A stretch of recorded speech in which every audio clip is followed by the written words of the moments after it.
Tadi sudah diperkenalkan, nama saya ulangi lagi ya, biar pada kenal. Nama saya Rusnandi. Pekerjaan saya advokat atau pengacara. Ada yang tahu pengacara nggak? Tahu? Anak-anak ada yang tahu pengacara nggak? Advokat? Tahu ya? Jadi pengacara atau advokat itu adalah salah satu penegak hukum.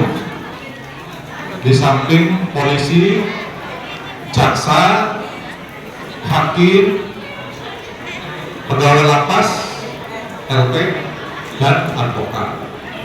Itu tentang pekerjaan advokat.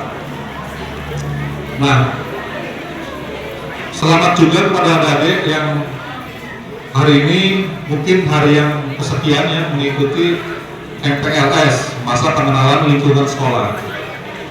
Jadi masa pengenalan lingkungan sekolah ini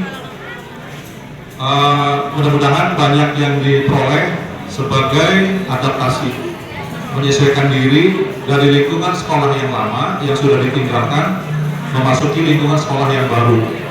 Teman baru, pak gurunya juga baru, dan suasana lingkungan sekolahnya juga baru semua. Nah, saya diundang untuk mengisi materi tentang tindak pidana atau hukum yang menyangkut tindak pidana korupsi. Anak-anak tahu nggak korupsi itu apa?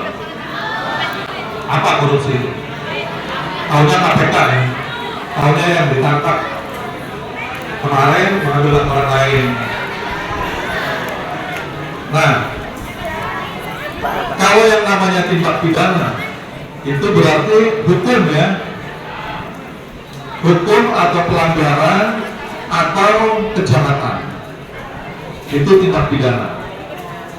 Nah, kemudian ada tindak pidana umum dan ada tindak pidana khusus.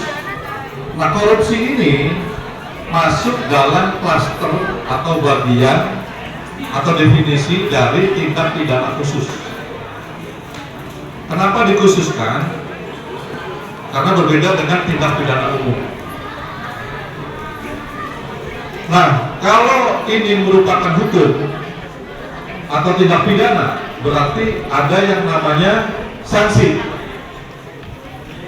Anak-anak pernah nggak disanksi di sekolahnya? Karena mau bolos misalnya, karena merokok, ya sanksi ya. Itu sama, cuma bedanya ada penjara. Kalau anak-anak waktu sekolah tidak mungkin di penjara ya, karena masih di bawah umur. Senakal apapun tidak akan di penjara. Paling dikurangi nilainya, nanti dikasih angka D atau E, itu sebagai teguran atas sebuah pelanggaran yang sudah anak lakukan.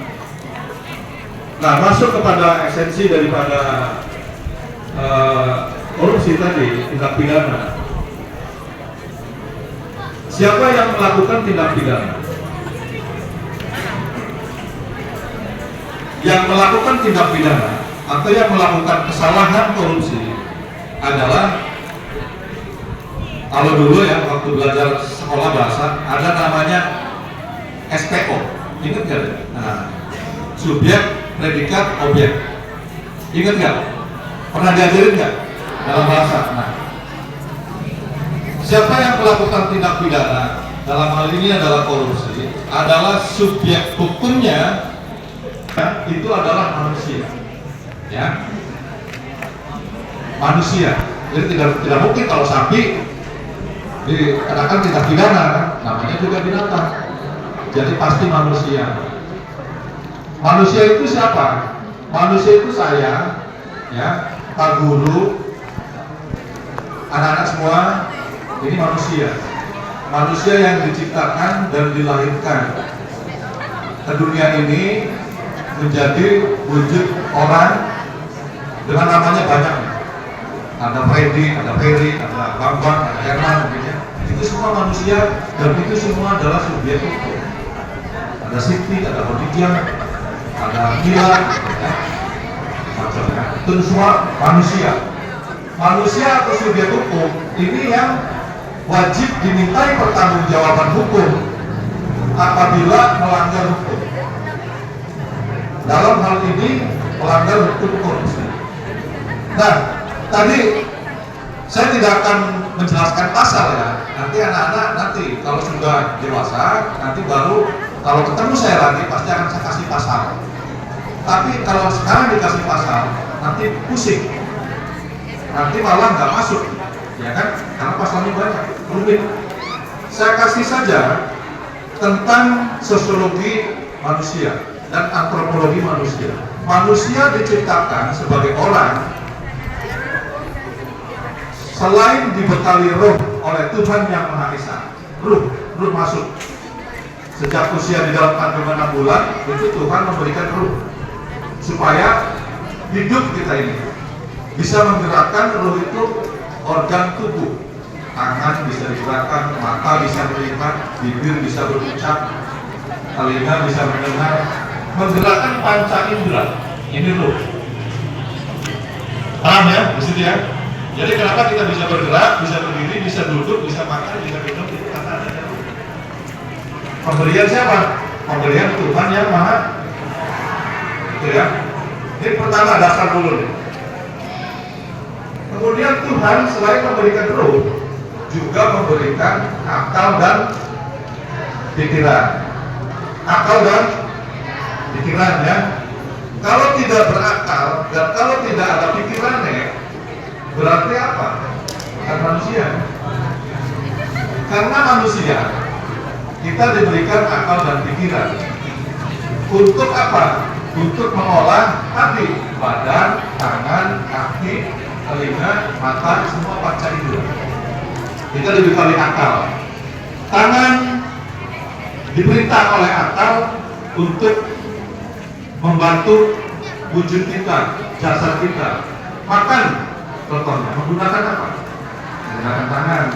Karena tangan ini bergerak ke mulut, karena kita ada akal dan pikiran. Kalau kita nggak punya akal dan pikiran, nasi itu mungkin tidak larinya ke mulut, tapi ke telinga. Ya kan? Karena nggak punya akal dan pikiran. Nah, tangan untuk menjabat persahabatan, bagi akal dan pikirannya yang tidak diolah dengan baik, nanti bisa juga dipergunakan oleh hal yang salah. Contohnya apa? Contohnya mempelet teman, ya. Harus nih, anak-anak generasi muda nih. Misalnya tangan itu untuk pukul teman, ya. Itu karena akal dan pikirannya tidak terkontrol dengan baik, sehingga jasad kita, raga kita, panca indera kita dipergunakan untuk hal yang negatif. Nah, tadi kembali kepada manusia sebagai subjek hukum pelanggar tindak pidana korupsi. Korupsi namanya koruptor. Awas, nanti kan sampai nanti bekerja dan lulus. Nah, siapa koruptor itu? Koruptor itu tadi pejabat yang memangku jabatan. Misalnya di oknum gubernur, oknum menteri, oknum aparat penegak hukum, itu semua pejabat negara yang karena perbuatannya menyalahgunakan wewenang. Apa yang dimaksud menyalahgunakan wewenang? Menyalahgunakan wewenang adalah melampaui batas kewenangan. Bentuk korupsi yang lain adalah apa? Suap, ya, suap. Dicatat suap. Tulis ya.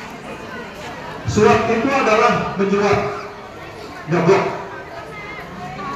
Kita pengen jadi pegawai negeri, ya. Kok nanti setelah dewasa, akhirnya memberikan sesuatu supaya kita bisa diterima. Atau berkaitan dengan apapun yang melibatkan kebijakan pemerintah, kita membayar yang tidak sah. Kalau sah boleh, kalau tidak sah itu namanya suap.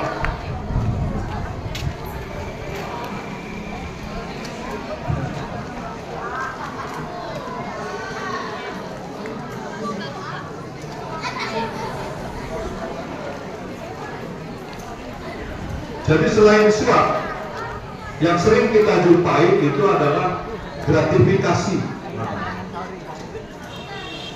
Gratifikasi itu pemberian seseorang kepada pejabat yang melebihi batas ketentuan yang berlaku, atau pemberian cuma-cuma yang sifatnya hadiah untuk mengharapkan imbalan supaya pejabat itu mengikuti kemauan kita. Nah, misalnya gratifikasi itu kita mengirim sesuatu ya yang lebih, misalnya batasan gratifikasi itu di bawah 1 juta atau 900.000. Kita salaman dengan pejabat memberikan uang di atas 1 juta. Karena kita ada kepentingan dengan bapak itu, supaya bapak itu meluluskan misalnya MBG yang lagi tenar ya, STPG, supaya STPG-nya diterima. Kita memberikan uang yang lebih kepada orang yang nanti akan menentukan. Itu namanya gratifikasi. Hampir sama dengan suap gratifikasi itu. Hanya saja gratifikasi dibatasi jumlahnya 900.000. Kalau kita kondangan ke pejabat itu melebihi 900.000, amplopnya dibuka, itu dirampas sisanya. Misalnya 1 juta, 1 sayunya dirampas. Jadi tadi ya, menyalahgunakan wewenang jabatan untuk menguntungkan diri sendiri, kemudian gratifikasi, kemudian suap, kemudian misalnya ada hubungan ya yang bentuk-bentuk korupsi ini, proyek, ya catat proyek, hubungan imbal balik antara penyedia jasa dengan pengguna barang dan jasa. Contoh,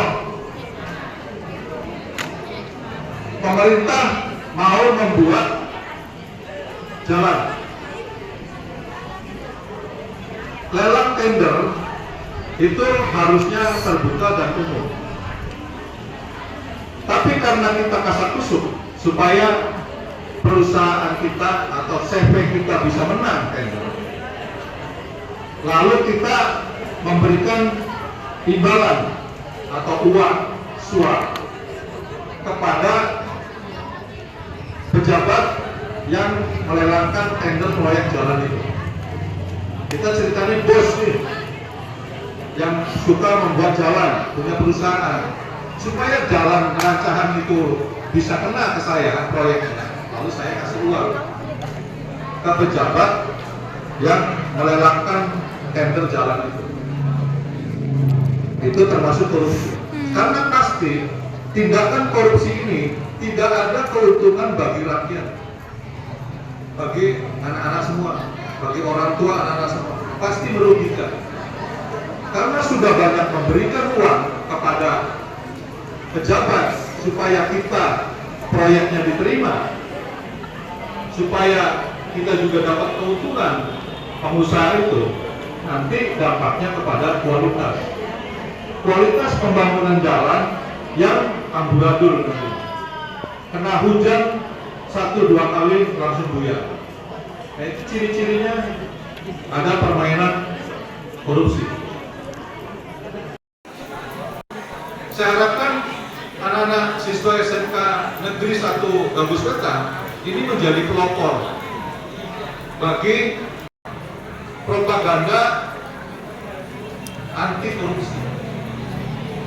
Dimulai dari mana? Dimulai dari diri kita sendiri, dari lingkungan kita sendiri, dari orang tua kita sendiri.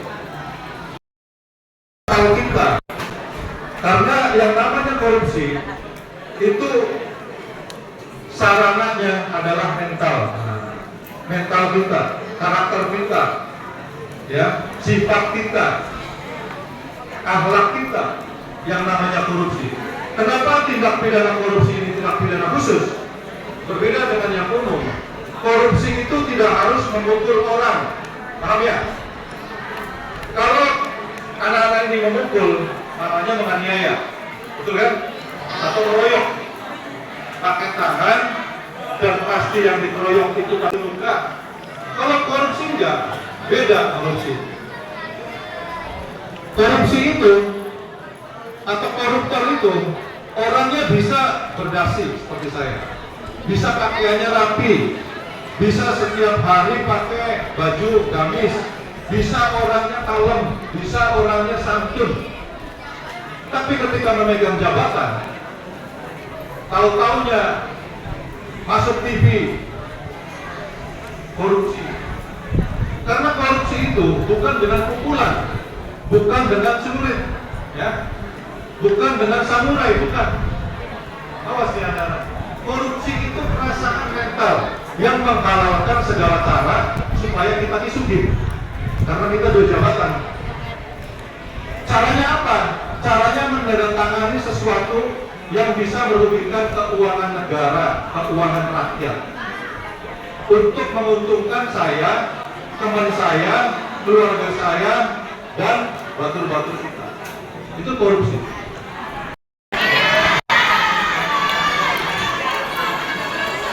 Ya.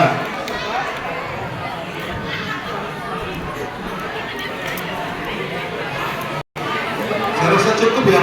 Cukup. Karena Ya, sudah setengah 12. siap. Persiapan salat Jumat. Jadi terima kasih anak-anak sekalian. Mudah-mudahan dari penyampaian yang singkat ini dalam rangka mengisi masa pengenalan lingkungan sekolah SMK Negeri 1 Gabus Wetan, anak-anak sekalian mudah-mudahan memperoleh pengetahuan yang berarti, bermanfaat dalam mengikuti terus kurikulum sekolah di SMK Negeri 1 Gabus Wetan.